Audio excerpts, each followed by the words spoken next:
Hello everyone, welcome back to Arun Commerce and Management Academy. Today's video is about business economics for BBA first year first sem. Today we will see the most important questions, that is essay questions and short questions. Before going to start the video, if you are new to our channel and who are not subscribed till now, please subscribe and click on the bell icon to get notified whenever we upload a new video. Let's start. Essay questions. Unit 1. Business economics, nature and scope. So here we will discuss the first question.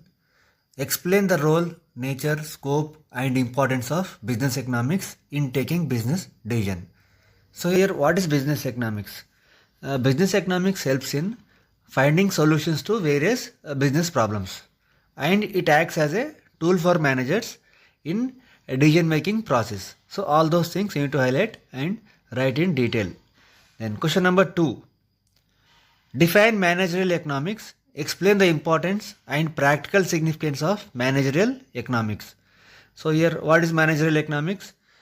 It is the application of economic theory and methodology to business administration practice. So here when it comes to practical significance, it helps the Ministry of Finance in formation of good financial policy and preparation of budget by providing information about public revenue, debts and expenditure, and so like this we can present the second long question. Then third one, distinguish between equimarginal principle and discounting principle. So equimarginal principle is a fundamental concept in economic analysis. So it plays a vital role in helping the managers in resource allocation strategies. Then discounting principle. So discounting principle means according to this concept, a decision affects cost and revenues at future dates. So that is known as a discounting principle.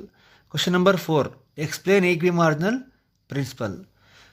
So according to this principle, an input should be so allocated that the value added by the last units is same in all cases.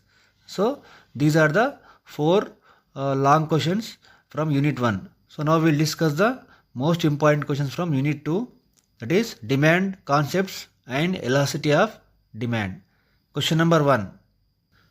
What is meant by demand function, demand schedule and demand curve? Explain the determinants of demand. So demand function is nothing but it's a mathematical relationship between the quantity demanded of the commodity and its determinants. Number 2. Explain the law of demand. What are the exceptions to the law? So here law of demand means it explains a consumer's behavior in demanding a commodity based on the variations in its prices, and it expresses a functional relationship between the price and the quantity demanded of a commodity. So when it comes to exceptions, we can write like Giffen's paradox, prestige goods or Veblen effect and speculation, etc. So these are the exceptions of the law of demand. Then question number 3. Discuss briefly about factors affecting demand. So here what are the factors which will affect the demand, like price of the commodity, price of the substitute goods, income of the consumer, taste and preferences, population and technological changes and state of business, etc. So these are the factors affecting the demand. Question number 4. Define elasticity of demand. Explain the methods of measuring elasticity of demand. Explain its role in business decisions. So elasticity of demand means the percentage change in quantity demanded in response to the percentage change in one of the variables on which demand depends. Then question number 5. What is law of supply? Discuss exceptions to law of supply. Discuss its types. So law of supply mainly deals with the functional relationship existing between the supply of a commodity and its prices. Then unit 3. Production and cost concepts. Question number 1. What is meant by production? Explain the concept of production function by taking a single product. So here production is defined as an organized activity of transforming physical inputs into outputs, means finished products, which will satisfy the products needs of the society. Then production function is the name given to the relationship between rates of the inputs of productive services and the rate of output of the product. Then question number 2. Explain law of diminishing marginal returns to scale or law of variable proportions. So law of variable proportions. The law examines the production function with factor input variable by keeping other factors fixed.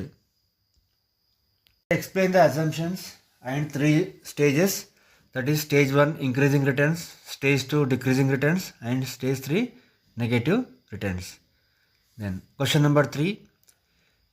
Explain the laws of returns to scale. So the law of returns to scale refers to the relationship between inputs and the output in the long run, when all the inputs, both fixed and variable, are varied in the same proportion. Then question number 4. Define isoquant. Explain the characteristics of isoquants. So an isoquant is defined as the curve or locus of points representing various combinations of two inputs, say labor and capital, that yield the same level of output. Then question number 5. Explain Cobb-Douglas production function. So here it is a particular functional form of the production function. Okay, so widely used to represent the technological relationship between the amounts of two or more inputs, that is capital and labor, and the amount of output that can be produced by those inputs. Then unit 4, budget line. Question number 1. Explain the different cost concepts used in the process of cost analysis. So here cost means the expenditure incurred by the producer for manufacturing goods or services, and it is expressed in terms of money. So when it comes to types, here we can write real cost, opportunity cost, sunk cost, incremental cost, explicit cost, implicit cost, fixed cost, and variable cost. Then question number 2. What are the characteristics of long run cost? So long run cost means the cost which has long term implications in the process of production. During this time period, the manufacturer makes any modifications or readjustments in the production process or business. And explain the features of long run costs also. Then question number 3. Explain the following with suitable examples. Diseconomies, internal economies, external economies. So diseconomies of scale is a disadvantage, okay, that arise due to the expansion of production scale and leads to a rise in the cost of production. Then when it comes to internal economies, internal economics are those economies which provide benefits to an individual firm due to increase in size and the output. Then external economics. So external economics are those benefits which are enjoyed by all the firms in an industry irrespective of their increased size and output. Then question number 4. Explain various short run cost curves with diagram. So in this period of time, resources like raw materials, labor, fuel, etc. are changed, but scale or size of production remains constant in short run cost curves. So here in short run, both fixed and variable costs are present. The short run costs are like total fixed cost, total variable cost, total cost, average fixed cost, average variable cost, average total cost, and marginal cost. Unit 5. Market structures and pricing. Question number 1. Define perfect competition. What are the features of perfect competition? And price determination. So perfect competition is the market situation in which there are large number of firms producing homogeneous products and firms are free to enter or leave the industry, right? So when it comes to features of perfect competition, we can write like large number of buyers and sellers, homogeneity of the commodities, absence of artificial restrictions, free entry and free exit, perfect mobility of factors of production and goods, absence of transport costs, perfect knowledge of the market, etc. Like this, we can write all the features of perfect competition. Then question number 2. Explain the price and output determination in monopolistic competition market. So monopolistic competition is the situation where there is neither perfect competition nor absolute monopoly. So E.H. Chamberlain and John Robinson pioneered this market analysis. Then question number 3.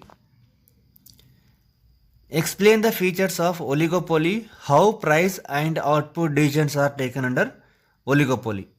So oligopoly refers to a market situation in which a few sellers deal with a homogeneous or differentiated product. So then we need to explain the features like there are few sellers of the product, there is an interdependence among the firms, existence of price rigidity, excessive expenditure on advertisement, etc. Then question number 4. Explain the following with suitable examples: Kinkard demand curve and monopoly. So Kinkard demand curve occurs when the demand curve of a product or firm is not a straight line, okay, but may have different elasticity for higher and lower prices. In oligopoly, Kinkard demand curve is common. Then when it comes to monopoly, the word mono means single and poly means seller. Monopoly is said to exist when one firm is the sole producer of a product which has no close substitutes. Then question number 5. Explain market classification based on structure. So here we need to classify the markets. So here based upon time we can say very short period, and long period. Based upon area we can say local market, national market and international market. Based upon competition we can say perfect competition and imperfect competition. Then monopoly, monopolistic, oligopoly and duopoly. So these are all the long questions. Then when it comes to short, these are some of the short questions like marginal cost, discounting principle, time perspective, incremental cost, opportunity cost, scope of business economics, out of pocket cost, equimarginal principle, law of demand, Giffen's paradox, supply curve, elasticity of the supply, demand function, marginal product, returns to scale, ISO cost curves, fixed cost and variable cost, semi-variable cost, perfect competition, Kinkard demand curve, monopoly, product differentiation, skimming price, price discrimination and market positioning, abnormal profit, explicit cost, sunk cost, price leadership and new product pricing strategy. So these are all important and frequently asked repeated questions. I hope so this content will be helpful for your business economics exam preparation. If you like this video, do like, share, comment and subscribe our channel. Thank you.